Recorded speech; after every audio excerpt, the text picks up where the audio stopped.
Yeah. We did it. Secrets to Recovery. We are live. Yeah. First ever, man. First live stream. We're going to do it live today. You know what I'm saying? We usually come with the edited video. We're going to do it live today. That's for sure. But first, check it out. Secrets to Recovery brought to you by God's Chosen Ones organization and the God's Chosen Ones transition home. If you or anyone you know is in need of a place to go, please reach out. Go to www.godschosenones.org and you'll be able to get a bunch of help there. You'll see a bunch of information there. You'll see what we're doing over there. We're expanding out to California, Baltimore, Chicago, Ohio. We have chapters opening up in every area, and we're going to be able to provide housing and support to those who are going through a transitional phase of life.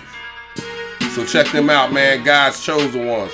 www.godschosenones.org.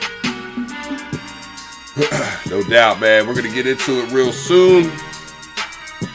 Couple special mentions to Post-Traumatic Music Gang. They're going to be sponsoring our screen share page. So you'll see their logo there. Also, watch out for them. May 20th, Pittsburgh, Pennsylvania, Club 24. They're going to be in the building. Secrets to Recovery, we're going to be there as well. And you're going to want to tap in with us because the after party, well, that's going to be invite only. You know what I'm saying? So you're going to have to get with us on that. But we're going to be out there having a good time. Post-Traumatic Music Gang, man. Check them out on Facebook and YouTube. They're doing some powerful music review shows where they can help you as an artist, help you get tapped into real life connections that can help you further your career. Send your information, send your songs into these guys and they'll review them live. Should have the link in the description. You can check them out. Also in conjunction with Spalding Soul Savers, as they're doing some powerful work out in Lebanon, Pennsylvania, reaching out to the kids and trying to get them off the street. Yeah. Real powerful work they're doing out there. Joshua Spalding, we're going to be having him up on the interview soon, so look out for that. Community activist, motivator, fitness expert. He's got a bunch of different titles. We're going to have him soon. So let's go ahead and tap on in. Turn that down a little bit.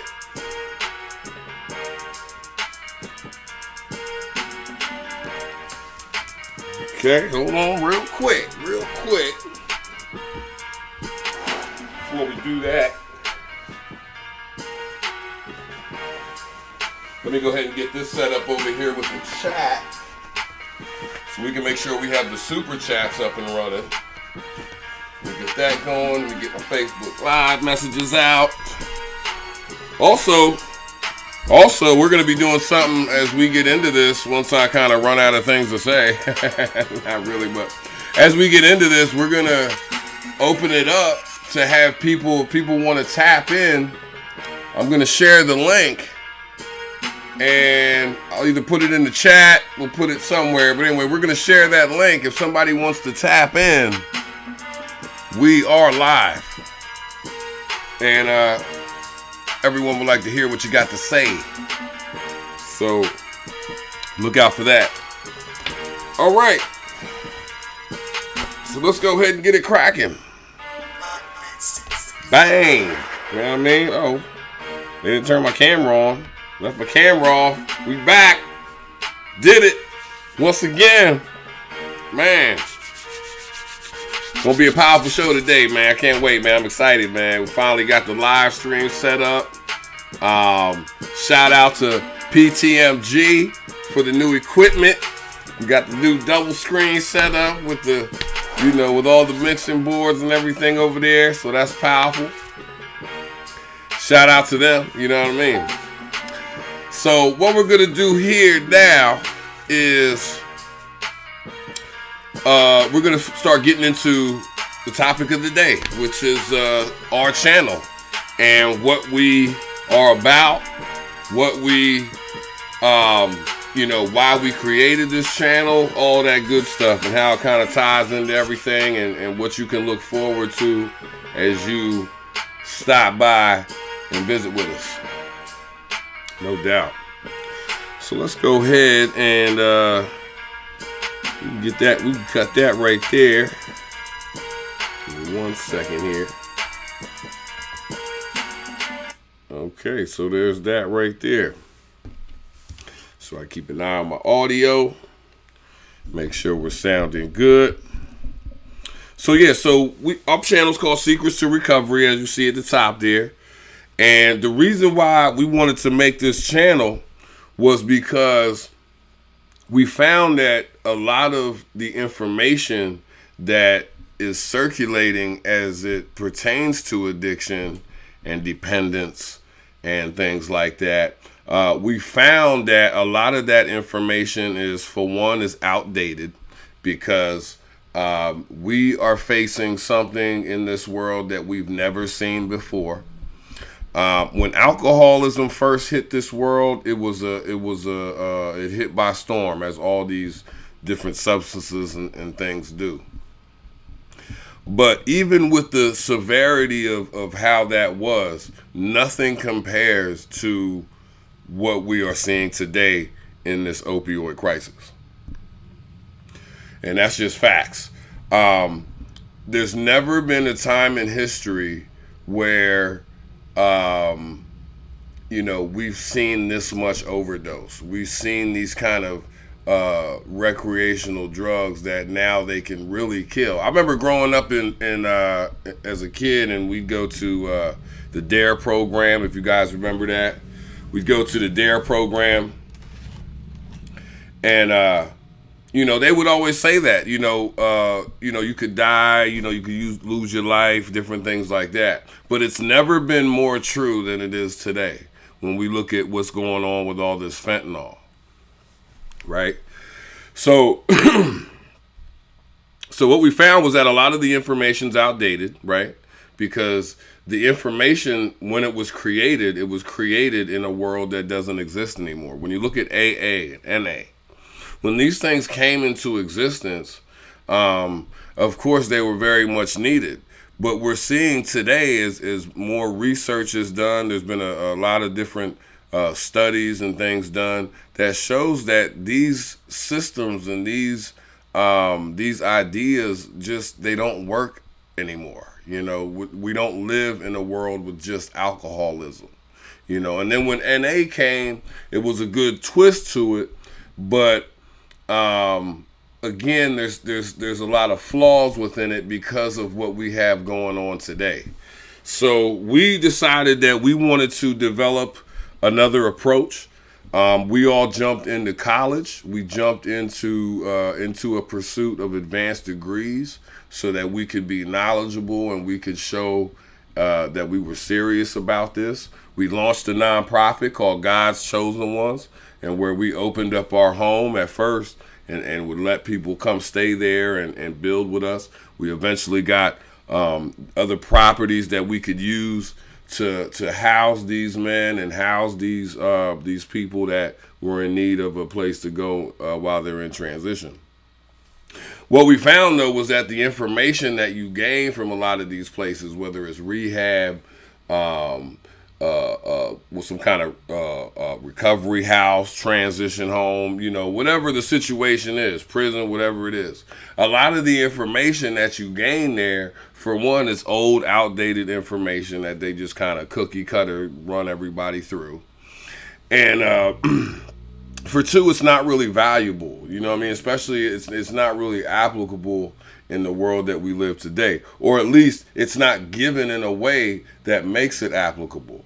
So, for example, when you go into a rehab and they talk about coping skills and those things like that. When you hear that type of stuff, and especially somebody that's been in and out of treatment, when you hear that stuff, it becomes it becomes almost like a song that you can eventually start to sing without any help. You just know the words. And that's what this information coming out of these places becomes, because it's all kind of real basic. It doesn't really get into a lot of things. Now, this isn't every place. I'm just talking about a lot of the traditional places that you would go. So what we wanted to do was we wanted to develop a way that people could tap back into that information whenever they need. And the way with technology and the way it is today, we have the chance to do that more than ever, with video, email, and different things like that. We utilize all those things as a way to share information so that people could always tap back into them. A lot of times when people get out of a place, they get out of some kind of treatment program or long-term situation dealing with that. A lot of times the information that they learn stays back in the place behind, because a person just wants to get out of there and get on with their life. They're not really looking to, they don't want to sit and study coursework that they've had to do over the last however many months or whatever it takes.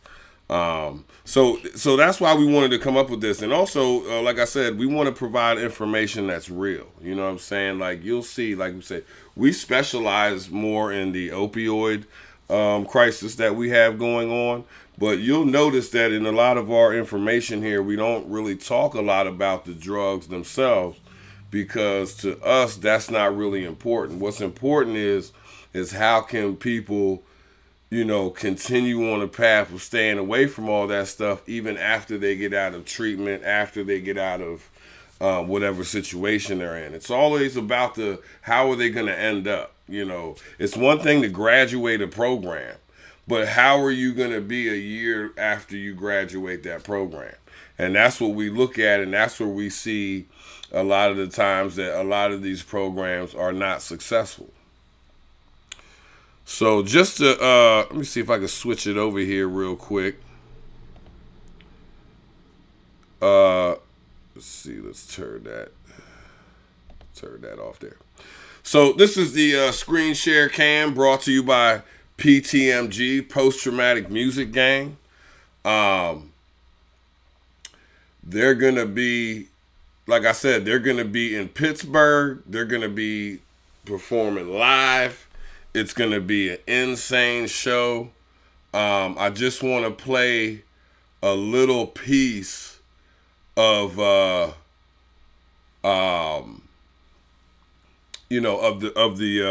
want to play a little piece of the promo, some of the promo we got sent over.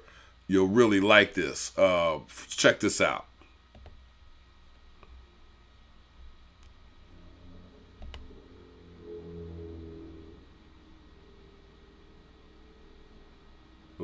Wrong one. Wrong screen. I got the new double screen set up, so I'm still kind of learning how to navigate back and forth.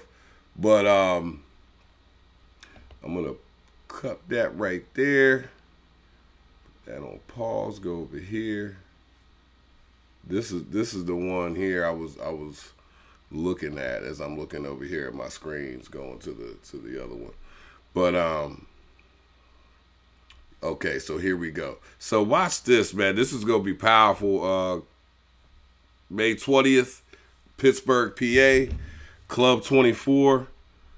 Check this out right here.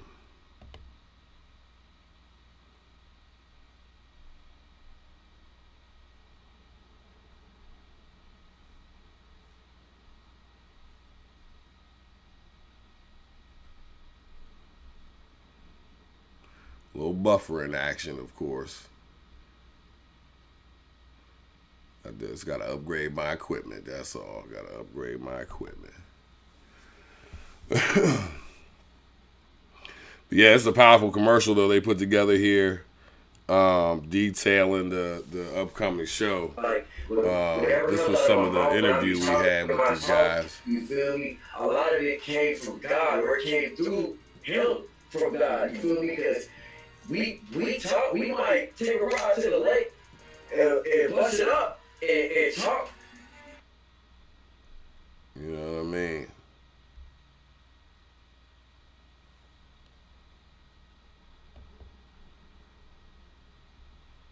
Okay, so let me get this. I should have had all this already set up, but you know, when the computer goes out, or like when it turns off, it takes all your places away. So let's go right here. Let's get it cracking from there. And let's check this out. Now watch this right here. And the legendary DJ Gucci, performing live in my main event. Got one loud hat, Chicago's own Young Joey, and also. I want to start that from the beginning though, because you can really see the whole. Look out for the interview with him coming up in the future. But now, let's get to it, man. Here we go.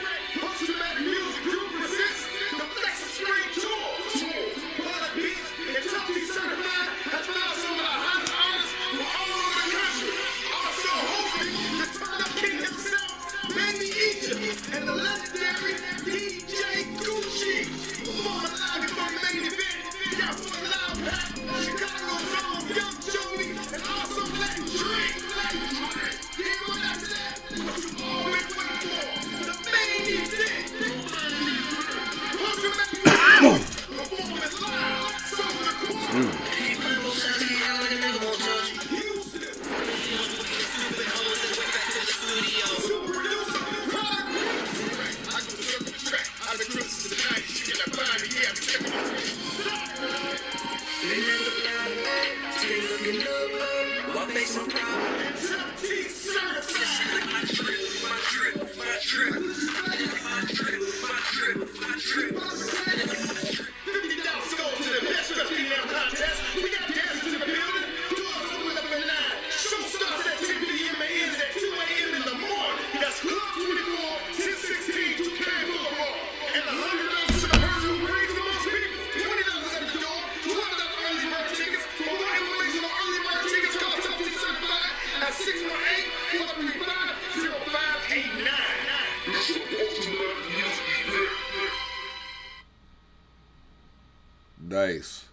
Nice. Be there.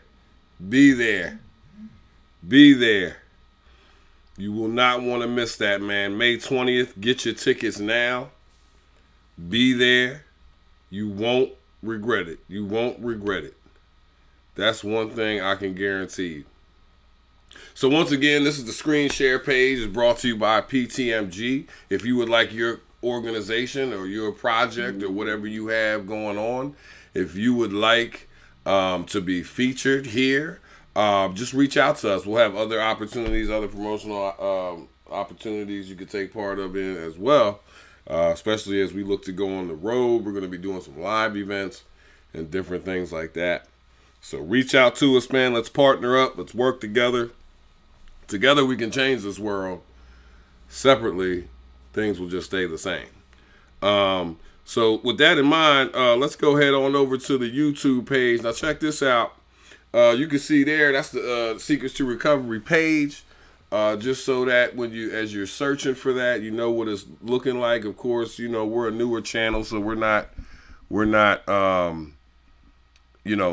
all the way at the top of the list and things like that. So you want to, when you search it, you can see, you see the green there, the God's Chosen Ones at the top, and all of that. Hopefully my sound's okay. I got a new mic too. Hey, shout out to you guys for that. But anyway, as you can see at the top there, you see the God's Chosen Ones. We can always do more. That's the motto that we should all have. Those of us that are in this addiction space, that's the motto we should always have. Instead what we see now is more of a, you should always do more, and then talking to the the patient. And there is truth in that. We always hear this thing of, they have to want it and all this type of thing. And there's some truth to that. But what happens is we lean too much on that, and that really what causes our inability to find solutions for this. Also, we are number one for addiction treatment aftercare. That's just facts, man, because nobody's really doing it like God's chosen ones, and that we are providing more of a evidence-based approach. We look for methods that work. We're not afraid to say, hey, maybe this isn't working. And one of the main things we do is we run an individualized program. And you'll see that's a rare thing, but it's needed. Addiction and substance use disorder, however you look at that, it's always, how can I say, it's always, like I said, there's always more we can do. There's always something else we could try, especially when we're looking at this opioid crisis and being unprecedented. Never in history have we faced a crisis like this, especially when it comes to drugs and drug use and all that type of stuff. This is the worst it's ever been. And we're talking about, even when you look back at the 80s and 90s with the crack era, you see that as horrible as that was, okay, the numbers that we're seeing as far as opioid related, deaths and things like that, the numbers that we're seeing today are way ahead of where they were back in those days. And that's just the truth. And then on top of that, we have coronavirus. And if you look at history, you can really see how, look back when we had AIDS. It was crack and AIDS. They kind of came as the 1-2 punch. Now, today, we have opioids and COVID-19. And that combination just hammered a generation. Multiple generations, because it's still going on. One second here. So I mean, it's just been so destructive, and a lot of what is being offered as solution is just the same old, hey, my name's Warren, I'm an addict. Now, don't get me wrong, if that's working for you, then by all means, keep working it, Because the motto for AA and NA is, it works if you work it, right? Which we don't subscribe to that. Instead, we would say, if it works, keep working it. That's what we say. And that's how we should approach it, because what we do in saying it works if you work it, which is a popular, it's a popular saying. It's become like a song on repeat. But when you say that it works if you work it, what you're doing is you're placing all of the responsibility on the individual.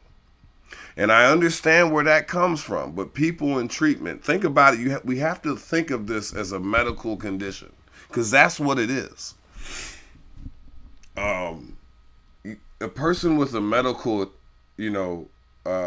condition, they go to their doctor, and the doctor tells them, take this, take that. And they go back to their doctor and they say, hey, look, I'm taking this, but it's not working. It doesn't seem to be doing anything. Okay? The doctor would have to reevaluate the treatment. He wouldn't go to the patient and say, well, you're just not taking it right, or you're not taking enough, which that could be the problem. That could be the problem. But we also understand in the medical community that not every medicine will work for everybody. So there has to be constant dialogue of, how's this working for you? How is this feeling? How is this making you feel? You know, there has to be that kind of dialogue. And I think that's what we're missing in the treatment that we have today, is there's no dialogue there. There's no, you know, how can we make this work for you? You know, because to kick somebody out of treatment and send them back into the street without, well, I would say back into the world rather, without the proper treatment that they needed, of course it's going to be disastrous. And that's what we're seeing now, especially over the pandemic, which it didn't get talked about a lot. But the pandemic really exposed the current traditional treatment methods. Really did. And they really glossed over this. But when you look back at what happened, when the pandemic first kicked off, we were unsure of what it was, you know, but one of the things that happened was we had all these lockdowns, things were shutting down. And what was one of the things that shut down is involved with the traditional methods of treatment today? The meetings, right? All of the meetings shut down. And for the first time, like I said, this has never happened before. But for the first time, people that had been preaching the gospel of go to a meeting every day or just go to a meeting, suddenly were without nothing to say, nothing to offer. And during that 2-year period, well, I mean, it was more than 2 years, but I'm saying the most intense time of it. You know, during that period, so many people were lost. The numbers of overdose and everything else related to substance use, addiction, skyrocketed so bad. It got so bad that the incoming administration, which the Trump administration was coming to a close, and the Biden administration was taking over, it had got so bad, and people don't realize this when they proposed this around that time. But there was a time when they had proposed an effort to, send out almost like care packages for people that were using, like clean needles, fentanyl testing things, strips, and different things like that. There was an effort to send all of that out into the street because they understood that this opioid addiction, that people aren't just going to be able to just stop. You know, and they also understood this. The federal government, along with big business, were the root causes of the whole opioid epidemic to begin with. And how that's true is because the Sacklers, which we always hear about, which they weren't the only company that profited off of all of this, but the Sacklers decided that they're going to give opioids to everybody. Now, of course, the doctors, they got let off the hook for this, right? They got let off the hook for this because they made it seem like, oh, well, we didn't know. The drug companies told us that it wasn't addictive. Guess who else also told them that? The government. The FDA co-signed with the Sacklers, with all these companies, co-signed and said that these type of opioids would not have any kind of addiction with them, that they would not cause any additional addiction. There were no risk of that. But here was the truth, the awful truth. Was both sides of that, both the companies and the government, both knew that this would be the result. They knew that this would happen through statistics. These major companies, these major pharmaceutical companies are able to determine what will happen over a population of people with the study and the application of statistics. And I encourage you to look into that because they can use that math to target us. You know, yeah, you may not. This was the question that was asked at that time. the question that was asked was, there's a certain people in this world that are gonna fall victim to just the drugs that they come across in life. Some people are just gonna succumb to that. When they're offered it, they're gonna take it. You know, we have that group. Then you have a group that no matter what the situation is, they are not gonna take a recreational drug. There's just those people in this world. A lot of those people you'll see, being successful in life because they don't indulge in that kind of stuff. Like I'm always inspired, amazed by people that have never smoked, never drank, never done anything. Like just never had that pull to do that. Excuse me. But so I was saying I kind of lost my point. Kind of lost my train of thought there. But what was I saying? I hate when that happens, man. I always do that. I don't know if it's I'm getting old or what it is, but man, I had a good point I was trying to make there.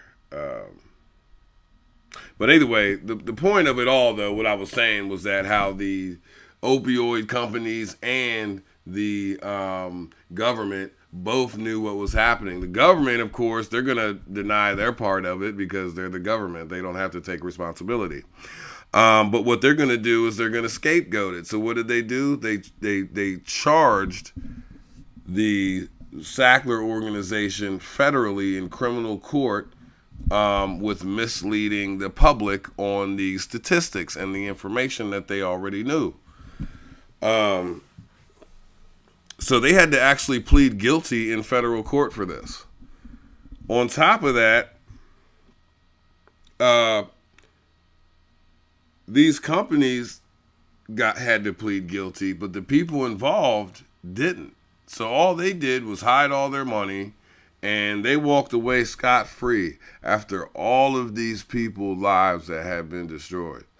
When you look at the people down in places like Kensington and these places where it's like an open air heroin market, and you see these places and you see the people there, remember that a lot of those people that are down there aren't the people that we saw in high school using drugs and being, being degenerate. No, a lot of the people that you see, and that's what I was getting to. That was my point. I knew it would come to me. The question was asked, how can we get the people that don't use drugs, that won't recreationally just throw their lives away? How can we get those people too? That's the greed in it. It wasn't enough that they could just take advantage of the people that would already use this stuff and, wouldn't be a problem. But their greed was like, how can we get the rest of them? And an opioid addiction is most of us can fall susceptible to it. I was one of the fortunate ones that when I took an opioid, it wasn't something that grabbed a hold of me like that. Now, keep in mind, I never shot heroin. Now, I'm sure if I had went to that extreme, I would probably have been grabbed because these drugs were meant to attack the parts of our brain that make us need stuff. That's why when we look at addiction and things like that, you have to understand it's a medical condition. There's physical parts of your body that are malfunctioning, especially when it comes to the brain. So you have to consider that when you look at this.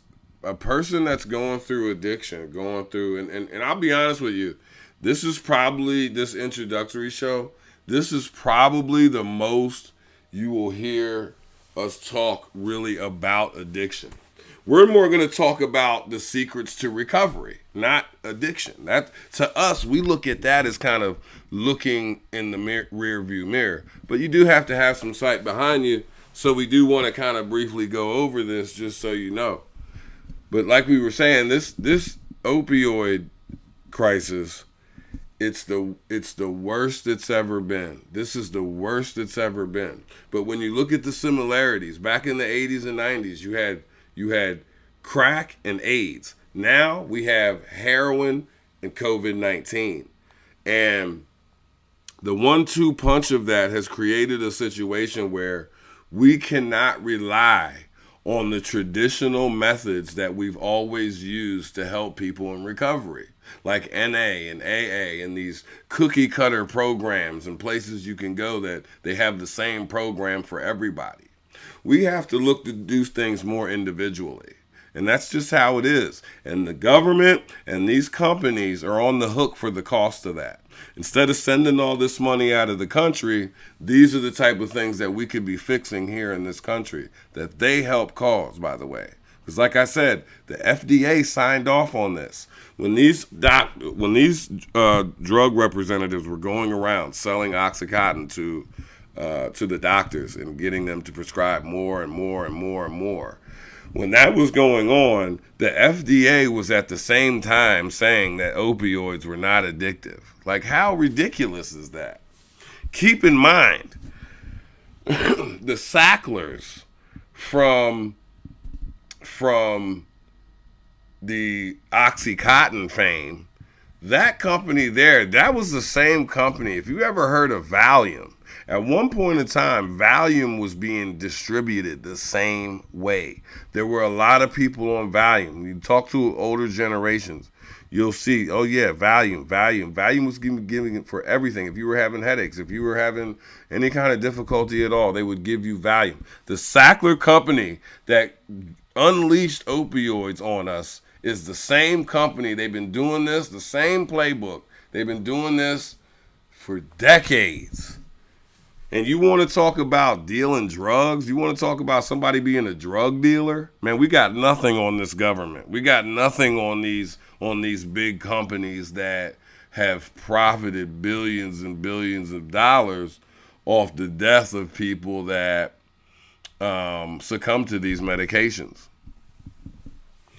So our purpose here in Secrets to Recovery is to share information that can really help people out of here. None of this traditional stuff like that, because there's plenty of that out there. People are gonna, but here's the problem. Even with that information, it doesn't leave the environment. It doesn't leave the program. It doesn't leave. It stays there.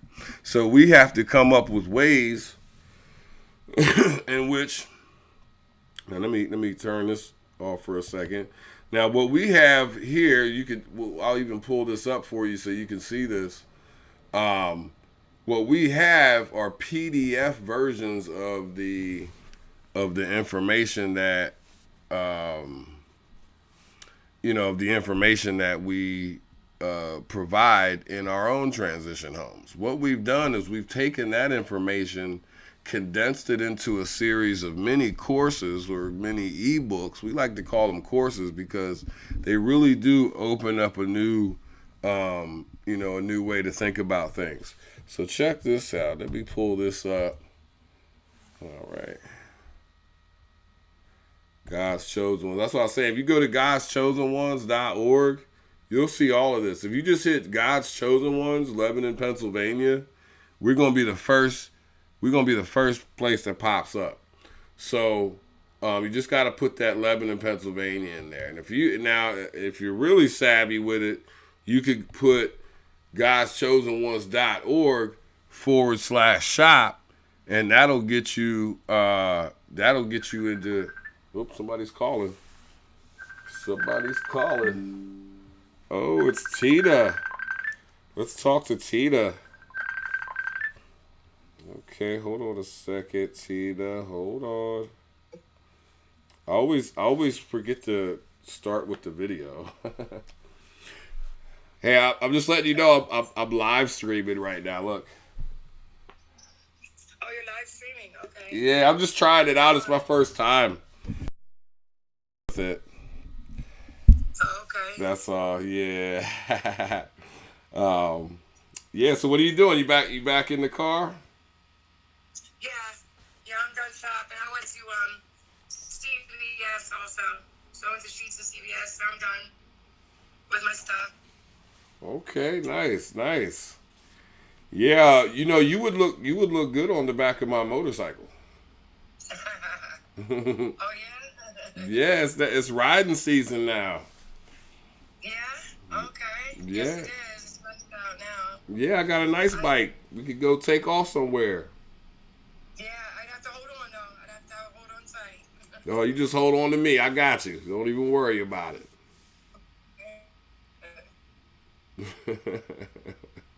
But yeah, so where you headed to now? I don't know yet. Oh, okay. So I'm done with my shopping now. So Oh, okay. they're already setting the equipment up right now for the gig. So I didn't have to be there for that. Oh, that's I'll cool. probably just go a little early tomorrow to do sound check, and that's it. Okay. You got any plans tonight? No, not really. No? How about me and you? No. How about me and you make some plans? Okay. Yeah, we can. Oh, really? What are you thinking? Well, You got some time. I do want to get home at a decent hour though for the gig tomorrow, but yeah, no, I don't have anything planned. So yeah, no problem. Let me I just got see. my gig, so that's all. Okay, well, let me see what time it is now. It's 1:36. So, that gives us plenty of time, right? Yeah. Okay. So, you live more in the Harrisburg area, right? No, I'm on the West Shore. Oh, okay, on the West Shore.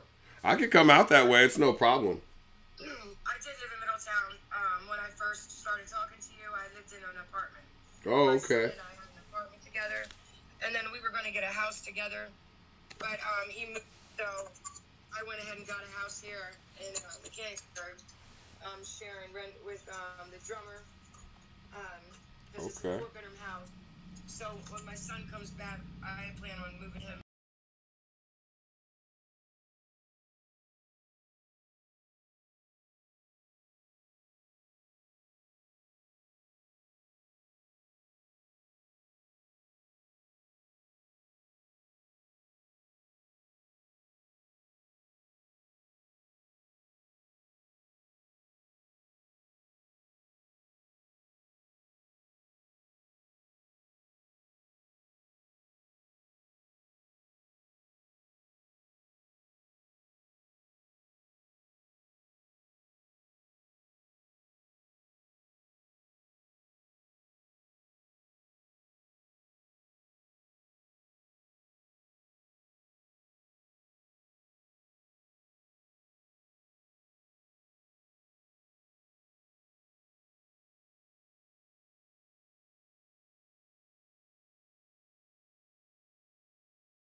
What's up? Warren, Secrets to Recovery, back at it. Got a powerful interview for you today. The CEOs of PTFG stop through, chop it up with us. We're going to build on the new show, the upcoming tour stop, Pittsburgh, PA, May 20th, Club 24. Get your tickets, man. It's going to be powerful, man. They got VIP. The after party's going to be jumping off. Everything's going to be crazy out here. Now we done formed a partnership. We got guys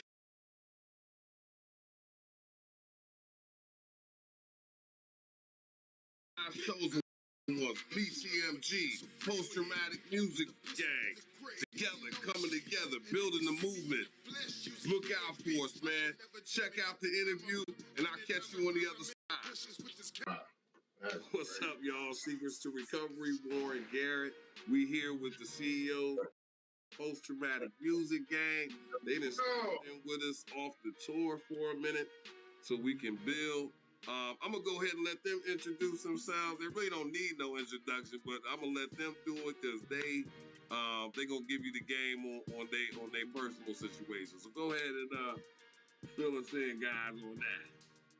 Man, it's your boy, man, the super producer, man, Product Beats, man, co-CEO of Post-Traumatic Music Gang, man, along with my blood brother, Tough T Certified.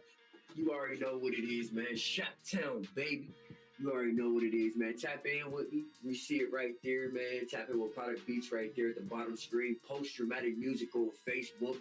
You know, tap into the Stu platform. Tap in Post-Traumatic, man. I'm Tough T Certified, man. Beats, man. God's chosen ones. Let's get it. Man, that's what's up, man. I'm glad we could come together, man, because we were talking about this before. Now, my platform is a little...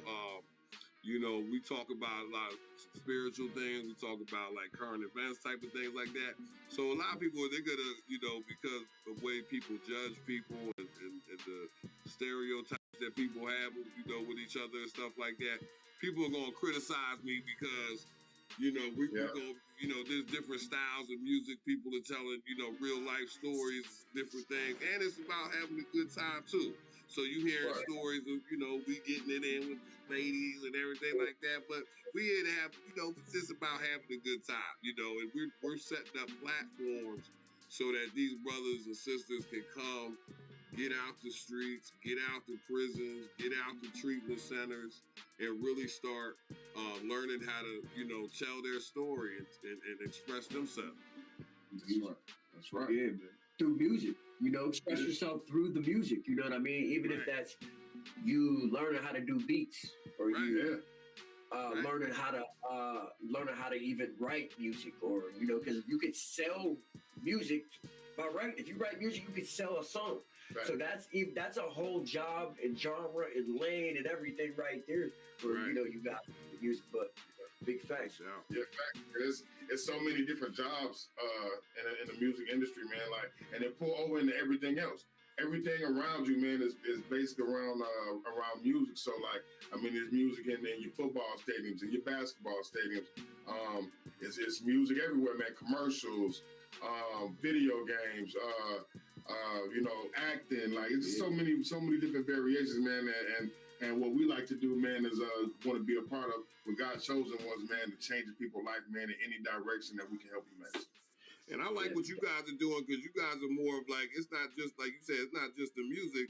You're gonna be getting into acting, movies, podcasting. You guys already have the show, which I know that's a part of the process on how you guys discover artists and different things. Talk about the show on on Facebook, right? Facebook Live. The Stu platform, man, it's not just it's on Facebook, it's on YouTube, IG, everywhere, man. Snapchat, everywhere. Man, but we listen. What happened is we came together to make this idea. We don't have to go to all these states to find these artists. What if we started something where these artists could email us their music, right? Mm-hmm. But hold up, not only have us review it, but actually have a chance to get signed to a label where that label. What's up, everybody? Sorry to stop the show, but I gotta show you this, man. My boy Saga, look out for him. May 20th, Club 24. He stopped by, he dropped off a quick freestyle for us, man. You gotta check this out right here. Check this out. Learn from when I starved and restart. Time to sharp, had small dreams, now I add them together, they enlarge. Earn my stripes like a sarge. Brahma bull, better move when I take charge. So far, railroad, just it up in that tempo. Still bring 100% though. Authentic like Nintendo. I stay in the fight like Rambo. With these hits the top we can go. When I get a grip, I cannot let go. So I flip the switch. Hey man, look, don't miss it, man. Don't miss it, man. Saga's gonna be there. It's gonna be a gang of people there. VIP, gonna be crazy. We'll see you there. Where that label will give you beats, that label will give you videos, ads, commercials, marketing, promotion. What are you talking about? Yeah. Who does this? Do you know anybody that does this? I wanted to touch something real quick, man. Okay. With music. Okay. Product. My brother had came to me like, listen, my guy, your energy is phenomenal. Phenomenal. He was like, Crazy. I think you don't need to give up. I think you need to keep pushing. I think you need to add it to your social media. And then we kind of developed this, over time. Like I told you, Okay. Sorry about that, guys. I had to tap out for a second. It's not just like an idea. It's like a pause here. He plans it out and then he has this great idea. But God speaks to him. Okay. So sorry about that. I had to tap out for a second because I got a phone call. And not to put too much out there, but it was a good phone call. It was a phone call I've been hoping to get for some time now. So that was a good thing. We're somebody I can spend a little time with. But anyway, so moving forward though, again, we're bringing this channel. It's going to be a way to really put some information out there that we think is pertinent to recovery. And I'll give you one example. We call them the secrets to recovery. One of the secrets to recovery, and when we say secrets, we talk about the things that's not talked about in treatment and these different places, So we want to share some of that information, some of the knowledge that we think if it was shared would be better. Some of the knowledge that we share in our transition homes with God's chosen ones. Now, as an example to that, we would always say one of the secrets to recovery is being active in your community. Being active, being caught up on things that's going on around you. Watch the news. Watch go to the town hall meetings, see what's going on. You'll notice that people that really spend time doing that type of thing, most of those people aren't doing drugs. Think about it. Think about the people that really know about, think about a person that goes to the town hall meetings. Most of those people in there, they're not doing drugs and living a street life, because they're tapped in with their community, and that's one of the things that, we'll be talking about here is that, different current events and things like that different stories and things that'll be interesting to look at, but also good to follow along and keep track of different things that's going on in the community, different things that's going on in the world, and that's just one of those secrets that, how come they don't tell you this? How come when you're leaving a treatment center, how come they don't talk about these things, and what's going on in politics and what's going on, and start forming opinions on this. Start to understand where it is that you fall into, So we're probably gonna go ahead and sign off there. It's been a pretty good show. We did have the interruption there, but it is a good introduction as far as what we'll be doing. I want to jump you over to this real quick as well before we sign out. Let me see here. So let me turn that off and turn that on. So as you can see, this is the God's Chosen Ones page here. And you can see that we're going to be expanding into new areas. There's a phone number there you can reach out to. One of the Pennsylvania properties that we use was closed down, but we've been able to since start up another property in its place. But our main goal is to get things going elsewhere. We want to start looking at California, Chicago, Florida, Baltimore, Ohio, a lot of these other places that we are going to be opening up. We've already registered in a lot of these places, a lot of these states and things like that. So we're an official organization. We're not, just some some group that is coming together. No, we went through the process of becoming an official organization.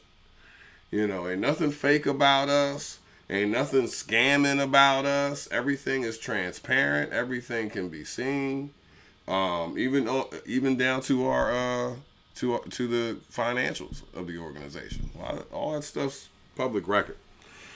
But this is what we're having a problem with. A lot of organizations like ours who are doing real work in this, in this world, are getting overshadowed by these people who get out of prison. They start these little groups up, but they're not really doing anything. They're not really doing anything. There's a group out in Harrisburg we tried to work with because we thought that, just in closing here, I'll share this with you. There was a group out in Harrisburg that we tried to form a collaboration with so that we could, because our group, what we do is we help people get out of prison. We're giving people a place to live. We're doing real stuff, But we reached out to this group in Harrisburg because they know a lot of people. They seem to be pretty active.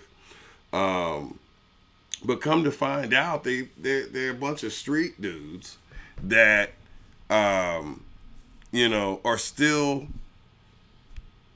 I won't say they're living the street life, but they still have those same tendencies about them. They still have those same ways about them. You know what I'm saying? Still hustling, still doing that kind of thing. And we're not about that. All we wanted to do was form a pipeline to where people that are living in that area, living out the South Side, Harrisburg, that they could have a place to get out of that area too. But you have a lot of people out there that they are instead trying to get people to just stay in that area. I only want to be in this area. But we got to expand. We got to work with other groups, work with other neighborhoods, and really show these kids what it's like to be about peace and unity. This same group was the same group that we reach out to them all the time. And what happened was initially we started to work together is what we thought. We hired the sister of the founder of that organization, giving her a position that even her own brother wouldn't give her. But we hired her even to be the president at one point as we were going through getting some funding and looking for ways that we could elevate her. And in the end, she turned around and robbed us of all of our t-shirt making equipment and fundraising equipment that we had, and left us holding the bag. And here's the thing. The organization that I'm referring to, they're not a 501c3. They didn't go through all of the things that you have to do to be compliant. They don't know anything about all of that stuff. People that are in business, you know what I'm talking about. When you gotta have everything compliant, when you gotta have everything caught up to date, all your paperwork gotta be on time, your taxes gotta be right. People that are running these little groups, a lot of times they don't understand those intricacies. And so when you have these type of people and we try to reach out and try to be a leg up for them, they just, as like a crab in the barrel, look to try to bring us down with them. That's not a real organization, man. That's just somebody that's out in the way. It was the same organization that when they were in the town hall meeting out in Harrisburg, they were laughing at them. Because they're not going to school. They're not getting any kind of certifications, trying to, learn more about this and learn more, learn how to really be in this space. They're not doing any of that. And this isn't a dig to anybody or to put anybody down. it's just to show that, you know, this isn't some kind of thing that we started just to be on YouTube. Like, we're really out here doing work. We're providing places for people to go. We're getting people out of prison. Okay? And when you live in an area that's predominantly it's filled with people that are in and out of prison, and all you want to do is go and pick up trash, you know, and not work with anyone else in helping your situation. It's like, what are you even doing? But see, that's that street mentality that never fully leaves. Some people, it don't leave. It's still there. You know, but you can tell the people that when they get out of prison, they're truly different people, because they live a lot differently. Just because you're not committing crimes, that doesn't mean you don't still have some of the scumbag ways about you. You know what I'm saying?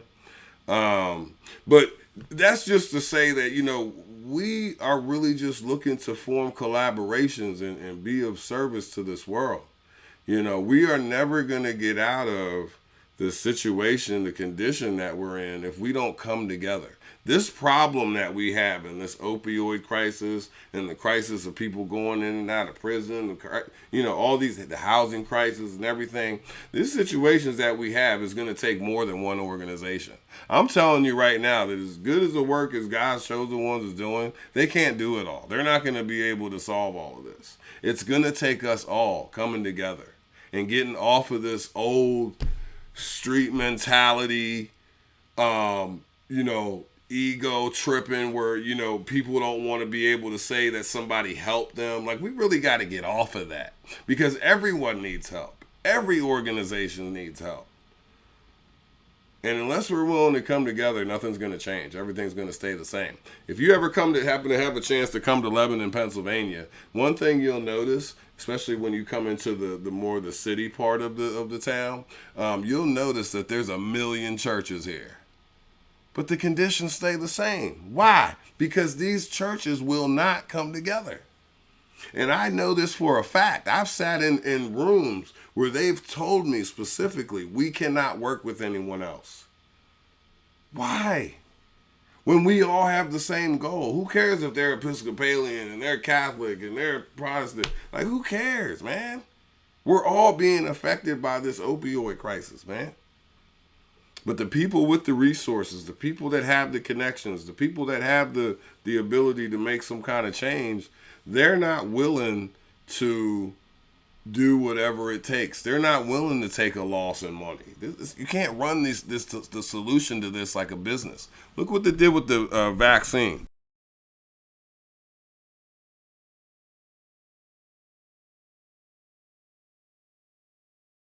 Who knows as far as the effects and things like that, who knows what may come about that. But all I'm saying in pointing the vaccine out is that they couldn't treat it like a business, in the sense that they had to just give it to everybody. You can't be like, well, we got the cure for you, but we got to charge you for it, because if I don't take the vaccine, I'm putting everybody else at risk.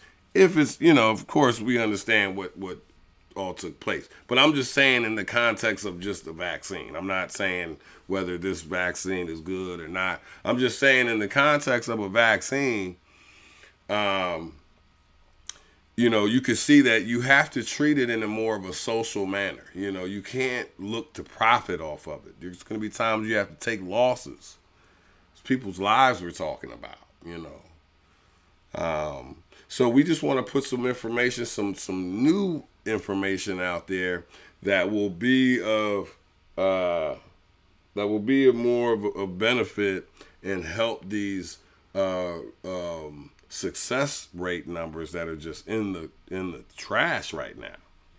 All the programs, all of them. When you look nationwide, okay, this is all of them put together. Less than 10% of people will be successful in these programs. Now, out of that 10%, out of those people in that was only the people that end up going to treatment is only a small number. It's only compared to the people that actually need treatment. Imagine if this was how they handled the the COVID-19 situation. Imagine if you had to make a certain amount, or, you know, not that people really wanted to take it anyway, but I'm just saying, if this was some kind of cure and they were giving this out, like, you have to give it away. You can't look to profit off of it, you know, especially not off the people that need it. You know, look to profit off the governments that can benefit from having healthy people. You know, that's who should have to pay that price, in my opinion. But anyway, so my name's Warren Garrett. We're gonna go ahead and sign out.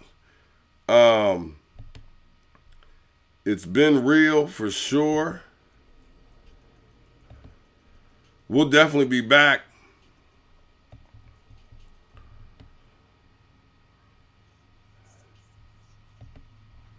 Get this going here, bang.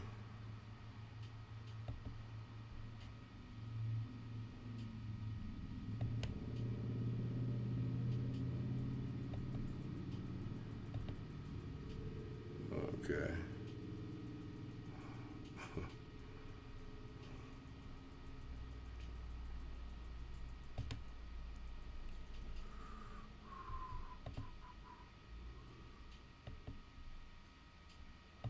Okay, give me a second here. Try to cue up the music.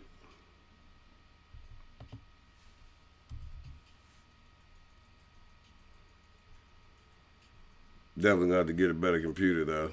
Got a good setup, but definitely gonna need a better computer on this one.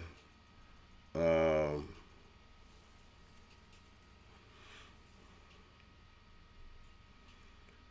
wait for this to pull up here so I can adjust the sound.